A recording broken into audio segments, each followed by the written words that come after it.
आज मैं आपको सुनाऊंगा कंजूस सेठ की बात है। एक सेठ जी रहा करते थे। उनका बहुत बड़ा व्यापार था। उनके पास अपार संपत्ति थी, लेकिन उनमें एक कमी थी। वह बहुत बड़े कंजूस थे। उन्हें लगता था कि सब काम हो जाए पर उसके लिए एक भी धन खर्च न हो। एक बार वह एक कथा सुनने गए। वहां उन्होंने सुना कि भगवान जी का पूजा अर्चना करना चाहिए, तभी जीव का कल्याण होगा। सेठ जी इस बात से बहुत प्रभावित हुए और एक महात्मा जी के पास गए।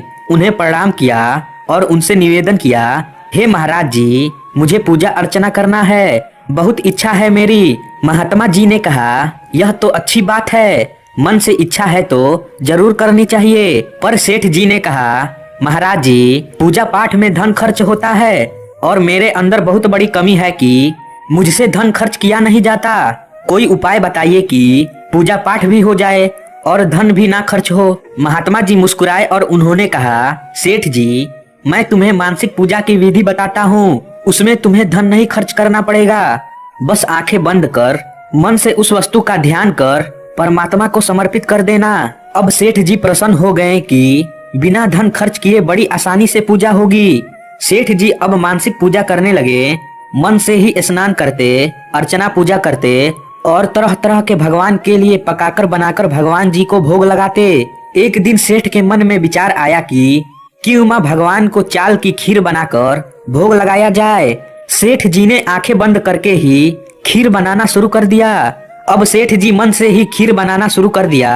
चावल दूध सब डाला, लेकिन मन से जब खीर में शक्कर डालने की बारी आई तो एक चम्मच शक्कर डालकर दूसरे चम्मच जब शक्कर डालने लगे तो मन में विचार आया कि बस अब एक चम्मच शक्कर ही बहुत है, दूसरी चम्मच कल के लिए हो जाएगी। सेठ जी उस चम्मच को शक्कर के डिब्बे में वापस डालने लगे कि तभी भगवान जी वहां प्रकट हो गए और सेठ जी से बोले, अरे सेठ जी, यह शक्कर तो खीर में डाल दो, यहाँ तो तुम्हारा कुछ नहीं लग रहा, तुम मन में ही तो खीर बना रहे हो।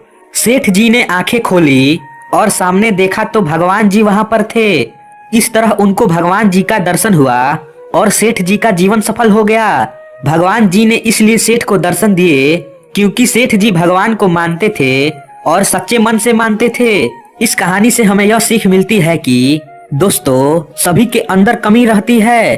उनके अंदर भी कमी थी, उनसे धन खर्च नहीं होता था, पर भगवान पर विश्वास था, इसलिए वह भगवान का दीदार कर पाए।